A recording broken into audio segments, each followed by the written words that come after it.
നമസ്കാരം. ടോഗര ദ്വീപ് സമൂഹത്തെക്കുറിച്ച് നിങ്ങൾ കേട്ടിട്ടുണ്ടാകും.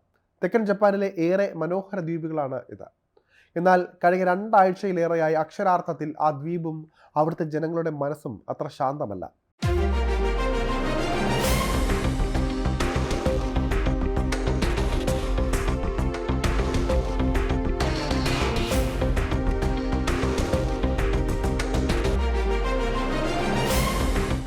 ജൂൺ 21 മുതൽ 1000-ലധികം ഭൂകമ്പങ്ങളാണ് ഈ വിദൂര ദ്വീപ സമൂഹത്തെ പിടിച്ചുകുലുക്കിയത്.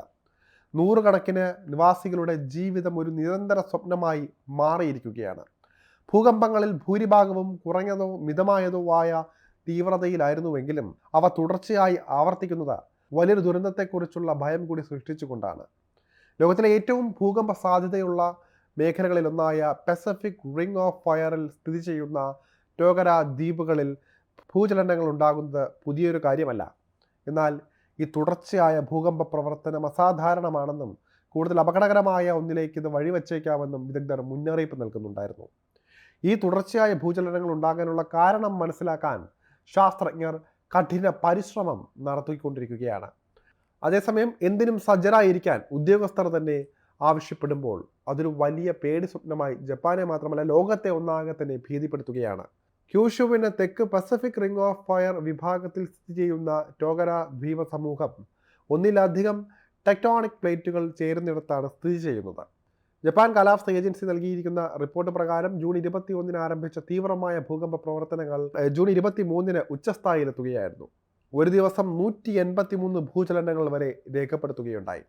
ജപ്പാനിലെ ഷിൻഡോ സ്കെയിലിൽ കുറഞ്ഞത് ലെവൽ 1 രേഖപ്പെടുത്തിയ 1000-ലധികം ഭൂകമ്പങ്ങളാണ് ആ ദ്വീപ് ശൃംഖലയെ ആകെ പിടിച്ചുലച്ചത്. കടലിനടിയിലെ വിള്ളലുകളിലൂടെ പുറത്തു വരുന്ന മർദ്ദവും അതിസങ്കീർണമായ ഭൂമിശാസ്ത്ര ഘടനകളുമാണ് ഇക്കൂട്ടത്തിന് കാരണമെന്ന് വിശദീകരിക്കുന്നുണ്ട് വിദഗ്ധർ. ഇടയ്ക്കിടെ ഉണ്ടാകുന്ന താഴ്ന്നതോ മിതമായതോ ആയ ഭൂകമ്പങ്ങൾ ഈ മേഖലയെ തന്നെ അസ്വസ്ഥമാക്കുകയാണ്. 7 ജനവാസ ദ്വീപുകളിലായി വ്യാപിച്ചു കിടക്കുന്ന ടോഗരയിൽ ആകെ 700ഓളം ആളുകളാണ് താമസിക്കുന്നത്. ഓരോ മണിക്കൂറിലും സ്കൂളുകളും വീടുകളും കുലുങ്ങുന്നത് കാരണം പലർക്കും ഉറങ്ങാൻ പോലും കഴിയാത്ത സാഹചര്യമാണ്. ഷിൻഡോ ലെവൽ 6-ൽ ഭൂകമ്പം എത്തിയപ്പോൾ അക്കുസേക്കി ദ്വീപിലെ 89 താമസക്കാരെ ഒഴിപ്പിക്കാൻ ഉത്തരവിട്ടതായി ഉദ്യോഗസ്ഥർ റിപ്പോർട്ട് ചെയ്തിരുന്നു. എന്നാൽ പിന്നീട് ഈ ഉത്തരവ് പിൻവലിച്ചു. വലിയ ഘടനാപരമായ നാശനഷ്ടങ്ങളോ സുനാമി മുന്നറിയിപ്പുകളോ ഇല്ല എങ്കിലും ഭൂചലനം രൂക്ഷമാകുന്ന സാഹചര്യത്തിൽ അഭയം തേടാനോ പലായനം ചെയ്യാനോ തയ്യാറാകണമെന്ന് അധികൃതർ താമസക്കാരോട് അഭ്യർത്ഥിക്കുന്നുണ്ട്. റിയുക്യു ആർക്ക് പോലുള്ള അഗ്നിപർവ്വത ദ്വീപ് ആർക്കുകളിൽ ഇതുപോലുള്ള ഭൂകമ്പ കൂട്ടങ്ങൾ ഒട്ടും അസാധാരണമല്ല. എന്നാൽ 1995-ലെ കോബെ ഭൂകമ്പത്തിന് ശേഷമുള്ള ഏറ്റവും തീവ്രമായ ചലനങ്ങളാണ് ഈ വർഷം രേഖപ്പെടുത്തിയത്. 2023 സെപ്റ്റംബറിലുണ്ടായ 346 ഭൂകമ്പങ്ങളെ അപേക്ഷിച്ച് ഏകദേശം 3 ഇരട്ടി ഭൂകമ്പങ്ങളാണ് ഇപ്പോൾ രേഖപ്പെടുത്തിയിരിക്കുന്നത്. അടുത്ത 30 വർഷത്തിനുള്ളിൽ നഗായ് ട്രെഞ്ചിൽ ഒരു വിനാശകരമായ മെഗാ ഭൂചലനം അനുഭവപ്പെടാനുള്ള സാധ്യത 82% ജപ്പാൻ സർക്കാരും ഭൂകമ്പ ശാസ്ത്രജ്ഞരും ആവർത്തിച്ച് പറയുന്നത്. ഈ സംഭവം സാമൂഹികവും സാമ്പത്തികവുമായ വ്യവസ്ഥകളെ വൻതോതിൽ ബാധിച്ചേക്കാമെന്നതിൽ സംശയമൊന്നുമില്ല. ഇതിൻ്റെ ഭാഗമായി ദുരന്ത നിവാരണ തയ്യാറെടുപ്പുകൾ വിപുലീകരിക്കുകയും ഒഴിപ്പിക്കൽ കേന്ദ്രങ്ങൾ നിർമ്മിക്കുകയും പരിശീലനങ്ങൾ നടത്തുകയും അടിസ്ഥാന സൗകര്യങ്ങൾ ശക്തിപ്പെടുത്തുകയും ചെയ്യുന്നുണ്ട് ഉദ്യോഗസ്ഥർ. എന്നിരുന്നാലും ടോഗര പോലുള്ള ചെറിയ ദ്വീപുകളിലെ താമസക്കാർക്ക് വൈദ്യസഹായം വൈകുന്നതും ദൂരക്കൂടുതൽ കാരണം ഒഴിപ്പിക്കൽ മന്ദഗതിയിലാകുന്നതും അപകട സാധ്യതകൾ മുൻനിർത്തുന്നുണ്ട്.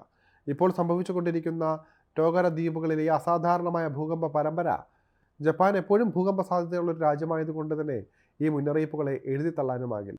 റിയോ തുത്സുഗിയുടെ പ്രവചനങ്ങളടക്കം ഈ വേളയിൽ ചർച്ചയായതാണ്. അവർ പറയുന്നതനുസരിച്ച് ജൂലൈ 5 ഒരു മെഗാ ഭൂകമ്പം അല്ലെങ്കിൽ മെഗാ സുനാമി ഉണ്ടാകുമെന്നും അതിൽ പ്രധാന നഗരങ്ങളെല്ലാം വെള്ളത്തിനടിയിലാകുമെന്നും പറയപ്പെട്ടിരുന്നു. എന്തായാലും ഈ ഒരു പ്രവചനം സത്യമായില്ല. പക്ഷേ എങ്കിലും മറ്റൊരു കാര്യം പറയേണ്ടത് ഏറ്റവും സെൻസിറ്റീവായ ഏരിയകളാണ് ജപ്പാനിലുള്ളത്. അതുകൊണ്ട് തന്നെ അവർ വിശ്വസിക്കുന്ന പോലെ അടുത്ത 30 വർഷത്തിനുള്ളിൽ ജപ്പാനെ തുടച്ചെറിയാൻ ശേഷിയുള്ളൊരു മെഗാ ഭൂകമ്പമോ സുനാമിയോ ഉണ്ടായാൽ പോലും അത്ഭുതമില്ല. അതിനുള്ള പരിഹാരങ്ങളും തേടിക്കൊണ്ടിരിക്കുകയാണ് ജപ്പാനിലെ അധികൃതരും ഇപ്പോൾ.